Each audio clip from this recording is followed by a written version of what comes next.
Assalamualaikum warahmatullahi wabarakatuh. Hai, balik lagi bersama aku Ayuna Vitasari.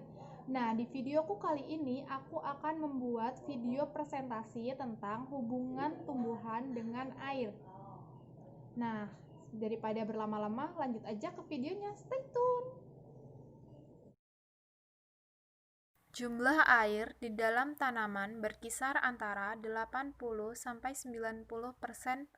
dari berat kering tanaman. Nah, di sini kita akan membahas 3 hal. Yang pertama, struktur air. Yang kedua, karakteristik air. Yang ketiga, hubungan tumbuhan dengan air.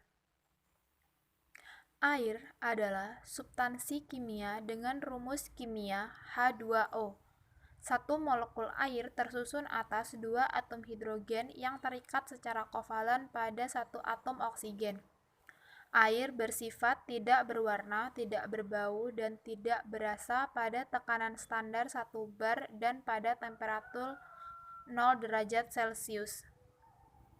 Karakteristik air: cair pada suhu ruang. Yang kedua, panas spesifik yang tinggi. Maksudnya adalah sifat intensif berhubungan dengan kapasitas panas adalah kalor jenis atau panas spesifik yang didefinisikan sebagai jumlah panas yang diperlukan untuk menaikkan suhu zat sebesar 1 derajat Celcius. Yang ketiga, viskositas rendah. Maksudnya adalah viskositas itu ukuran yang menyatakan kekentalan dari suatu zat atau fluida. Yang keempat, adanya gaya kohesi dan adhesi. Yang kelima, panas laten, vaporasi, dan fusi yang tinggi. Berikutnya, peran air bagi tumbuhan.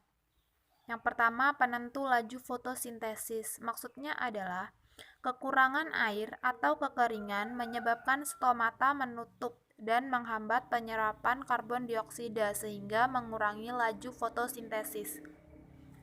Yang kedua, pelarut universal. Maksudnya adalah pelarut universal karena dapat melarutkan lebih banyak zat daripada pelarut lainnya. Yang ketiga, penentu unsur transportasi zat hara yang ada di dalam tanah. Yang keempat, pengedar hasil-hasil fotosintesis ke seluruh tubuh tanaman. Yang kelima, medium reaksi kimia atau sebagai tempat metabolisme di dalam sel tumbuhan.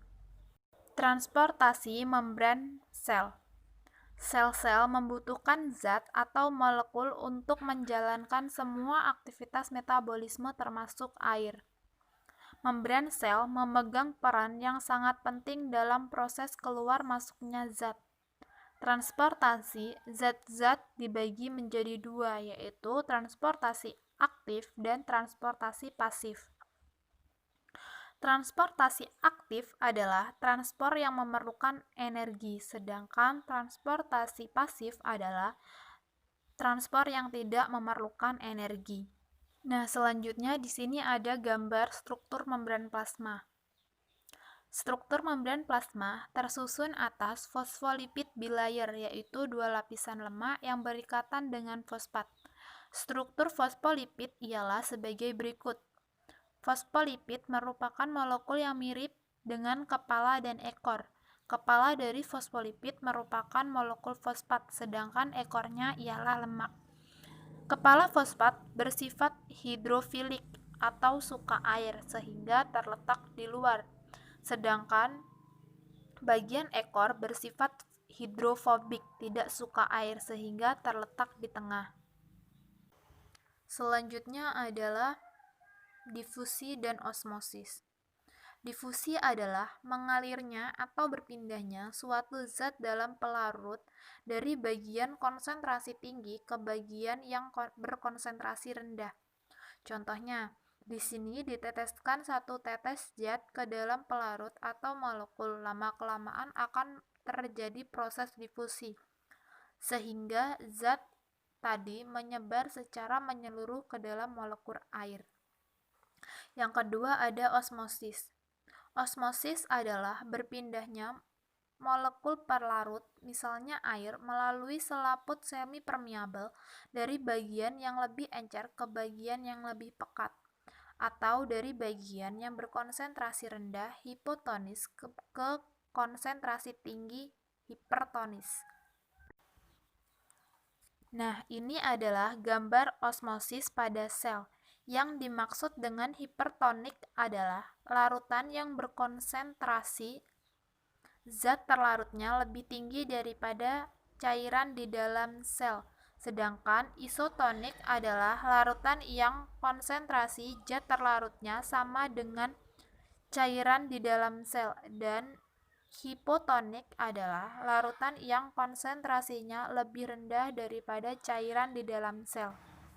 Nah, dari gambar di atas, jika sel hewan dimasukkan ke dalam larutan hipertonik akan mengalami krenasi.